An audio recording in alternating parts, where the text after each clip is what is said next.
Hey everybody, I just want to do a quick video to compare the two Cabela CGRs that I have of the 7'5" weight. I've got the original, a 50th anniversary version, and the current version. If you look online, you see a lot written about how much better the original 50th anniversary versions are. And I just want to do a quick comparison, look at the build, cast the rod some, and just kind of get an overall impression about which rod I think is a better rod, and wanted to share that with you. So here we have the original model. It's got a cigar grip with slip rings, and both rods actually have the spigot ferrules, and it's a darker green color, and the way you can identify it if you didn't have the case is CGRs in a little rectangle. And I personally like the case better. It's classier looking. It's just kind of neat. Here we have the current model. It's also got spigot ferrules. One difference is it's got a grip that has screw rings versus slip rings. Both have cork reel seats, and the rod case is just not nearly as impressive. So I've got the 50th anniversary strung up, and actually I'll compare them first.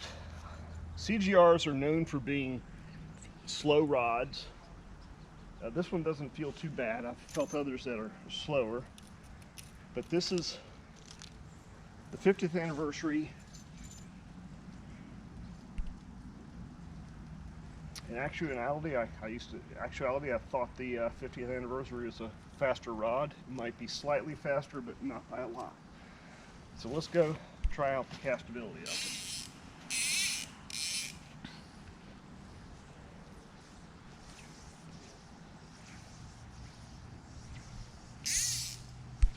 I think they cast nicely. You do have to slow down your rod stroke, but that's a pretty good casting rod. A 7-footer's not going to cast very far. 40 feet max, maybe.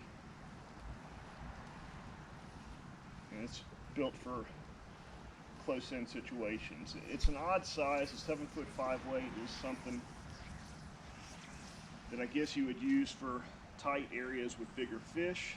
I use it when I go red-eye bass fishing. I use it sometimes when I think there might be largemouth in the mix among panfish from fishing a small creek, but it does have some limited applications. So let me tear this down, and then I will cast the current model. Okay, now I've got the current model, and it is a slower rod. I can cast almost the same distance, but it's a little tougher. You have to really slow down your rod stroke and wait till you feel it loading. The other rod is a little bit faster.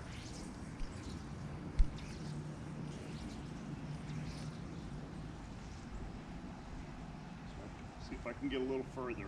I think I could probably get a little further on the other rod. And I also noticed when I was stringing this up that the rod butt is a little off-angled. I don't know if that's something I did or if it came that way. I haven't fished it much, so I doubt it's something I did. So just the quality of construction is not quite the same on this rod. So I guess to summarize, I do think what people were saying about the 50th anniversary model is true. It's a better rod. It's got a slightly stiffer spine. You can cast a little easier, a little further, and but they're both decent rods. One thing I will say is I had a CGR break on me this summer at the spigot ferrules. It was the 7/8 model, and I was just lightly pulling something out of a tree, and I have read that that's a common problem. So just beware if you get one of these rods that they may not be as durable as most fiberglass rods are.